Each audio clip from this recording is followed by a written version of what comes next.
আমি আপনাদের বলছিলাম যে সেনাবাহিনী প্রসঙ্গে আমি কিছু কথা বলতে চাই। আমরা এর মধ্যে কিছু খবরে আমি দেখলাম যে বিএনপির মহাসচিব মির্জা ফখরুল ইসলাম আলমগীর তিনি সেনাপ্রধান জেনারেল ওয়াকারুজ্জামানের সঙ্গে সাক্ষাৎ করেছেন।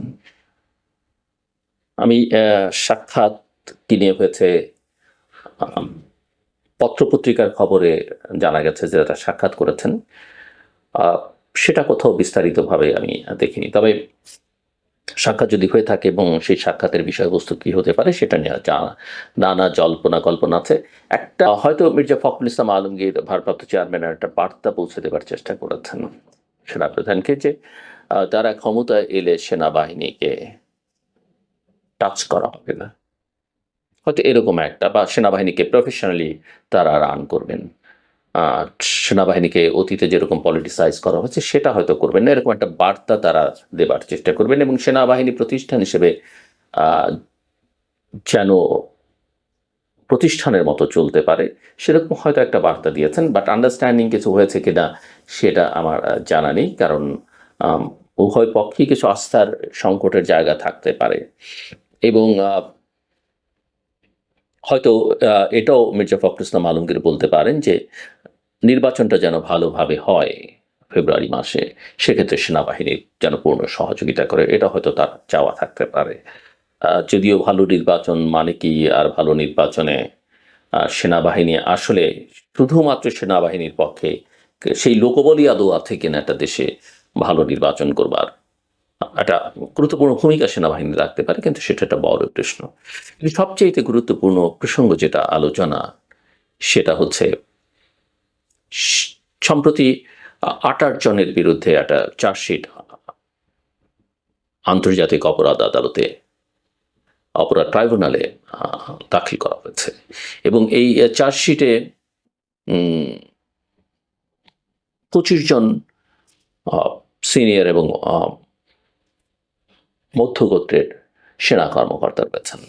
আমার ধারণা এদের অনেকেই দেশের বাইরে, কেউ কেউ হয়তো জেলখানায় আছেন, চাকুরিতে হয়তো কেউ কেউ আছেন। কিন্তু মূল কথা যেটা যে এটা হয়তো আমার কথার সঙ্গে অনেকে একমত হবেন না, কিন্তু আমি সবার বিবেচনার জন্য বলছি। সেনাপ্রধান অনেকদিন ধরে বলছেন যে আমরা যেন কোনো প্রতিষ্ঠানকে প্রশ্নবিদ্ধ না করি। প্রতিষ্ঠান না থাকলে বাংলাদেশে এমনিতেই আসলে কোনো প্রতিষ্ঠান সেই অর্থে আমরা গড়ে তুলতে পারিনি, নেই। আম শুধুমাত্র আর্মড ফোর্সেস বা সেনাবাহিনী এবং বিমান বাহিনী, নৌবাহিনী এই প্রতিষ্ঠানগুলো মোটামুটি কিছু বিতর্ক সত্ত্বেও টিকে আছে। এগুলোকে যেন আর বিতর্কিত না করি। এর সঙ্গে যুক্ত আছে প্রতিরক্ষা গোয়েন্দা সংস্থা, ডিজিএফআই, এনএসআই এর প্রশ্ন, rapid action battalion, police forces সেনাবাহিনীর বাইরেও। এগুলোকে পলিটিশিয়ানরা বিভিন্ন সময় পলিটিসাইজ করেছে সেনাবাহিনীর ভেতরে, বিতর্কিত নেতৃত্ব বিভিন্ন সময়ে। এইসব প্রতিষ্ঠানকে যেন বিতর্কিত আমরা না করি। একসময় সেনা শাসনের কারণে সেনাবাহিনী বিতর্কিত ছিল এবং পরবর্তী পর্যায়ে বিভিন্ন রাজনৈতিক দলগুলো, বিশেষ করে গত 15 বছরে শেখ হাসিনার শাসনামলে যেভাবে ডিজিএফআইকে ব্যবহার করা হয়েছে, এনএসআইকে ব্যবহার করা হয়েছে, পুলিশ র্যাবকে ব্যবহার করা হচ্ছে এবং সেগুলো নিয়ে কিছু আমরা জানি র্যাবের বিরুদ্ধে মার্কিন স্যাংশনের কথা, কিছু পুলিশের ঊর্ধ্বতন কর্মকর্তার বিরুদ্ধে মার্কিন স্যাংশনের কথা আমরা জানি এবং এই অপরাধগুলো ব্যক্তিবর্গ করেছেন, সে কথা ঠিক। এবং আমরা সবাই চাই দেশে গণতন্ত্র চাইলে, আইনের শাসন চাইলে প্রতিটি অপরাধের বিচার হোক, কেউ অপরাধের ঊর্ধ্বে নয়, একথা আমাদের মাথায় রাখতে হবে। তিনি যেই হন না কেন, তিনি রাষ্ট্রপতি হন, প্রধানমন্ত্রী হন, তিনি যদিও রাষ্ট্রপতির জন্য কিছু ক্ষেত্রে দায় মুক্তির ব্যাপার আছে, কিংবা সেনাপ্রধান হন, কিংবা নোবেল লরিয়েট হন, ডাজেন্ট ম্যাটার, যেই হোক,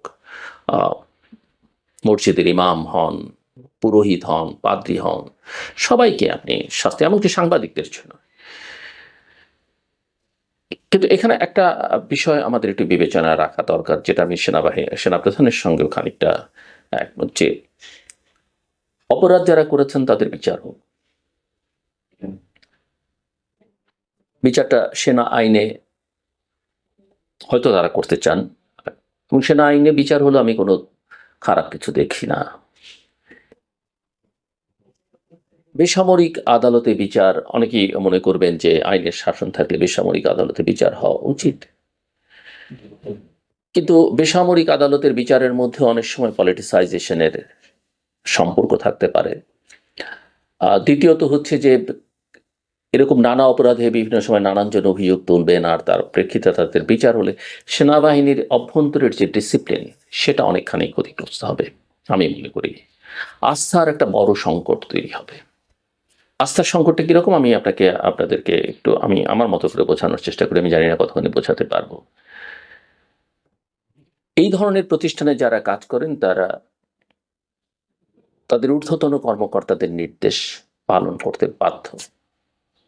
আপনি বলতে পারেন বেআইনি কাজ কি আপনি সবসময় করবেন, আপনি কি করতে বাধ্য, এই কথা আমরা সবসময় বলি, বিশেষ করে অন্যান্য ক্ষেত্রে সিভিল প্রশাসনের ক্ষেত্রে, পুলিশের ক্ষেত্রে এটা আমরা বলি বটেই, আপনি বাধ্য নন। কিন্তু সেনাবাহিনীর ক্ষেত্রে বা সশস্ত্র বাহিনীর ক্ষেত্রে এটা এক ধরনের বড় বাধ্যকতা। যদি আমরা জানি যে প্রতিরক্ষা গোয়েন্দা সংস্থাটা প্রধানমন্ত্রীর বা বর্তমানে প্রধান উপদেষ্টার দপ্তরের অধীনে, কিন্তু তাদেরও নেতৃত্বটা সেনাবাহিনীর ভেতর থেকে আসে, এবং সেনাবাহিনীর সঙ্গে তাদের সেনা প্রধানের সঙ্গে বা ঊর্ধ্বতন কর্মকর্তাদের সঙ্গে তাদের কোনো সম্পর্ক নেই, এটা বলা যাবে না, কারণ তারা ওই বাহিনীর ভেতরকার মানুষ। দ্বিতীয় কথা হচ্ছে যে এই যে কমান্ড চেনের কথা আমি বললাম, তারা যদি না মানেন এবং এই প্র্যাকটিস যদি তাদের মধ্যে শুরু হয়, এটা কিন্তু একটা ভয়ঙ্কর অবস্থায় চলে যেতে পারে। সো সশস্ত্র বাহিনীর অভ্যন্তরীণ যে চেইন অফ কমান্ড, সেটা রাইট রং ভালো মন্দ সেটাকে আপনি সেভাবেই চলতে দিতে হবে, এবং ভেতর থেকে সেটাকে আপনার কারেকশন করতে হবে। আমি আমি আমি যেভাবে মনে করি, ধরেন ঊর্ধ্বতন কর্মকর্তাদের কথা যদি তারা না শোনেন, তাহলে একটা জটিলতা তৈরি হতে পারে যে কোনো সময়, এবং সেটা চেইন অফ কমান্ড ভেঙে দিবে। আমরা একটা উদাহরণ হিসেবে যদি বলি, ধরেন এই যে 24শে জুলাই আগস্টের সময় যে অভ্যুত্থান, সে ফর এক্সাম্পল সেনাপ্রধান এবং কতিপয় সিনিয়র জেনারেল চাইলেন যে আমরা আর সরকারের নির্দেশ আদেশ মানব না, আমরা জনগণের পক্ষে দাঁড়াবো।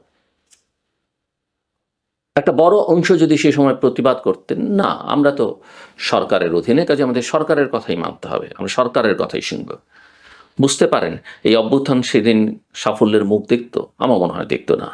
কিংবা এটা বুঝতে পারেন কি ধরনের বিশৃঙ্খলা সেই 70-এর দশকে 75-এর মতো অবস্থা বাংলাদেশ সেনাবাহিনীর বা সশস্ত্র বাহিনীর ভেতরে হতো।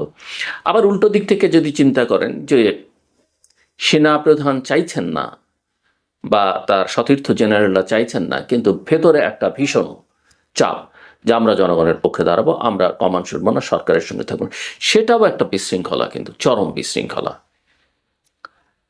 ইয়েস, যখন পুরো বাহিনী একসঙ্গে থাকে তখন সমস্যাটা কম হয়, কোনো সমস্যা হয় না।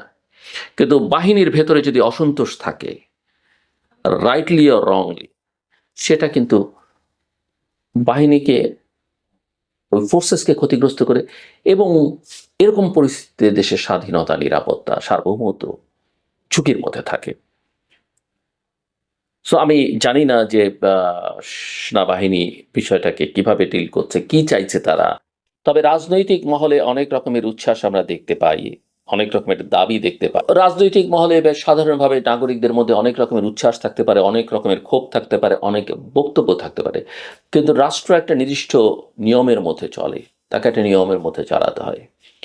আবেগ দিয়ে বলে ফেললাম ক্যান্টনমেন্ট ঘুরিয়ে দাও, আবেগ দিয়ে বলে ফেললাম এই সেনাবাহিনী চাই না, এই ডিজিএফআই বিলুপ্ত করতে হবে, এগুলো দিয়ে রাষ্ট্র চলবে না। আর আপনি এইসব কথাবার্তা যখন বলবেন, বাইরে থেকে যারা আপনার জন্য হুমকি, দেশের জন্য হুমকি, তারা আসলে তখন নড়ে চড়ে বসে। এটা মাথায় রাখতে হবে।